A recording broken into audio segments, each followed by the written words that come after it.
Hi, Mystery Recapped here. Today, I'm going to explain a war drama movie called Beasts of No Nation. Spoilers ahead. Watch out and take care.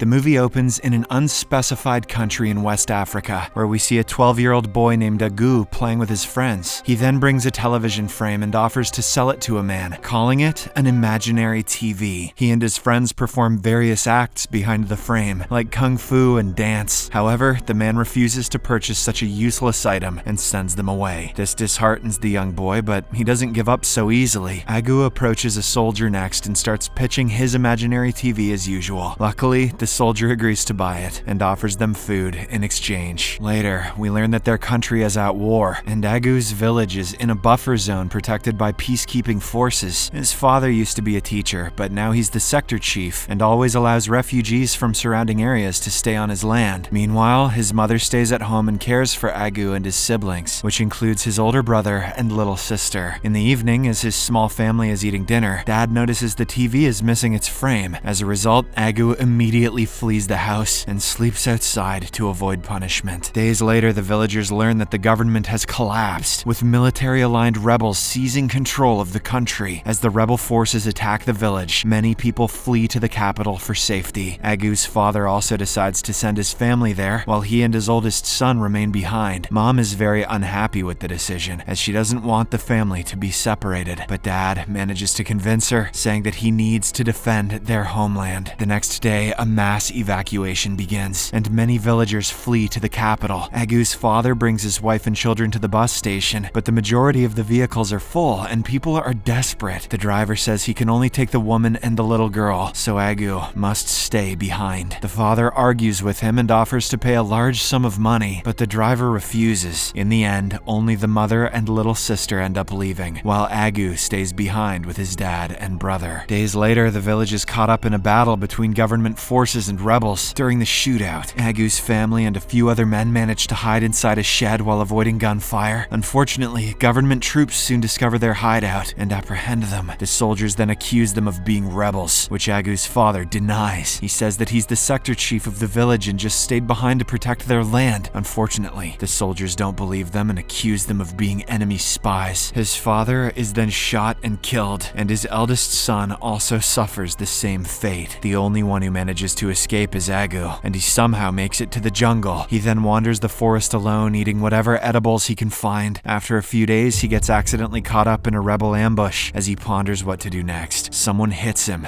and knocks him out. When he awakens, he sees a group of rebel soldiers, mostly children and teenagers. It turns out they are from a group called NDF, which stands for Native Defense Forces. They apprehend Agu and decide to punish him, assuming he is a government spy. To decide his fate, they bring him to their leader, known as the Commandant. When the Commandant asks who caught the kid, a mute boy named Strika signals that he did. Following this, the Commandant summons his subordinate 2IC and asks what should be done with Agu. 2IC claims that he's only a boy and appears harmless, but the Commandant disagrees. He states that even a small child has eyes to see and hands to pull a trigger. He then questions Agu about who he is and what he's doing there. The boy nervously describes how government soldiers attacked his village and killed his family. Hearing this, the Commandant sympathizes with the boy and announces that Agu will now join the NDF. He promises to train him to be a soldier so that he can avenge his family's death. The poor boy has no option but to comply to save his life. Afterward, the group begins marching forward, and Agu is assigned to carry their weapons. They soon arrive at their camp and begin eating, but don't give anything to Agu. When he asks for some food, a guy named Preacher laughs at him, saying he won't get anything since he isn't a warrior yet. Instead, he orders the boy to stand up and salute them until he asks him to stop. Meanwhile, Strika is summoned to the Commandant's quarters, which he reluctantly obliges to. Over the next few days, Agu and the other kids go through brutal training to join the NDF. The Commandant also feeds them propaganda, claiming that the NDF is gradually winning the war and that they will be reunited with their families soon. The boys are tortured with burning wood, beaten, cut with sharp blades, and buried in pits. During this time, Agu forms a bond with Strika, since they are the youngest and share the same age. After some training, they leave the camp and plan a surprise attack on government vehicles crossing a bridge. They kill everyone in the attack, except one man, who survives the gunfire. The NDF then captures him and proceeds to torture him. The man begs begs and cries, claiming that he's just an engineer who has come to repair the bridge. He pleads to be released, but the commandant has no mercy. He hands a sword to Agu and orders him to kill the man. This terrifies the young boy as he has never hurt anyone in his life. However, the commandant begins to manipulate him, saying that this man was a part of the group that killed his family. Upon hearing this, Agu musters all of his courage and strikes the man on the head. It injures him severely, but he's still alive, so Strika joins in on the act, and the two boys repeatedly hit the man until he finally dies. The commandant is impressed by Agu's actions and orders 2IC to give him a gun. The boy accepts it, but his actions disgust him so much that he vomits on the ground. The next day, they march to a nearby village and slaughter many government soldiers there. They then celebrate by performing a ritual and taking drugs. Later, the commandant summons Agu to his room and states that he's impressed by his progress. He also informs him that they intend to march to the capital soon, where he will be able to see his mother. This excites Agu, and the commandant starts to inhale some drugs. He then lies down on the bed and asks the boy to make him happy. Sometime later, Agu leaves the room, visibly distressed after being assaulted by the commandant. Strika immediately approaches his friend and silently consoles him, as he has been through a similar situation. The next day, Agu seems a bit absent and is having a hard time processing what happened to him. Seeing this, Preacher tries to cheer him up and gives him some drugs, which makes him really high. In the afternoon, the group arrives in a village and begins terrorizing the locals. They enter a house and discover a woman and her little daughter hiding in a corner. Agu, who is still high on drugs, hugs the woman and calls her mother, but he soon realizes that he was just tripping and she isn't his mom. He then notices Strika and a few boys beating the little girl and eventually killing her. Meanwhile, the mother is being assaulted by Preacher. The sight disgusts Agu so much that he shoots the woman to spare her the pain. Shortly after, the commandant receives a letter from the Supreme Commander named Goodblood. It turns out that Goodblood has summoned the group to the rebel headquarters to meet with him. The commandant then gathers his soldiers and tells them to prepare to leave. He especially tells Strika and Agu to stick close to him because he cares about them. The following day, the group arrives at Goodblood's office. The commandant becomes impatient with his superior for not ordering an attack on the capital. He suggests they proceed, but Goodblood informs him that their plans have changed and they will no longer attack the capital. He also reveals that the commandant is not being promoted as he had hoped, but rather being removed from his position. Instead,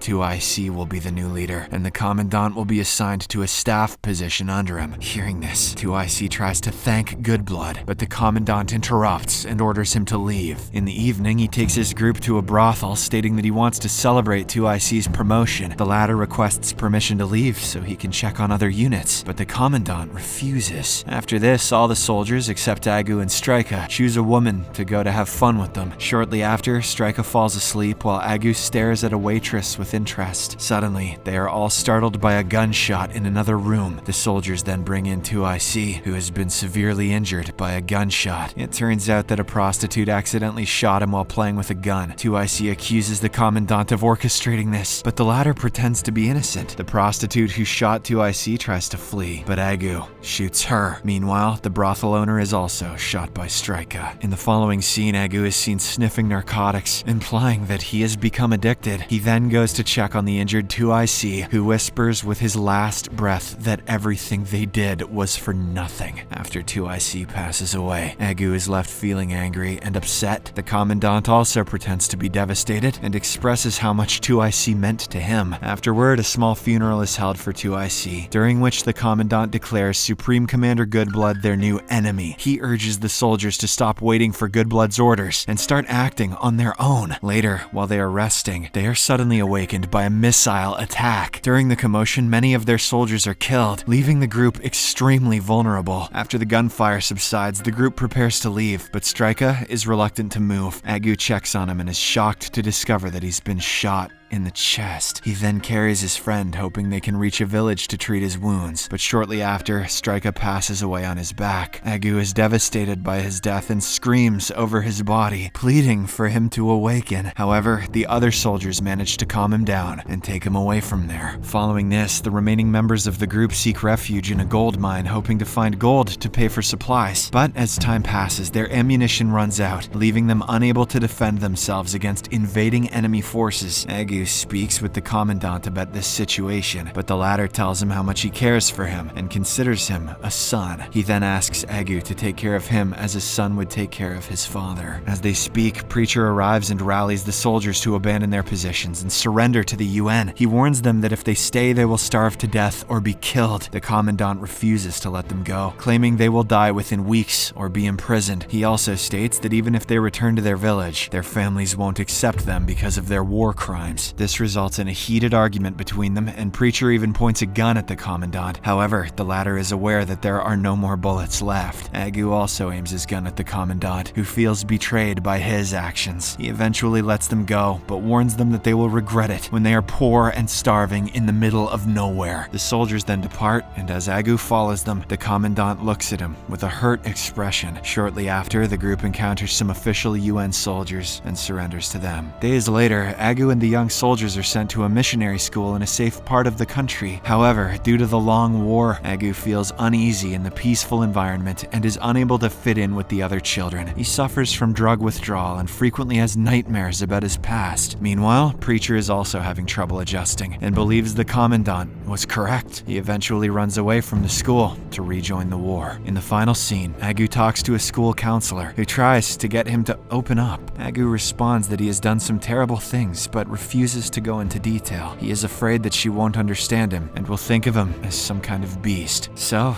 he tells her about how he used to be a good boy and was raised by a loving family. The movie then ends as we see Agu finally joining the other boys to swim and play in the ocean. Subscribe for more videos like this, turn on notifications, and leave a like to help the channel out. Thank you for watching.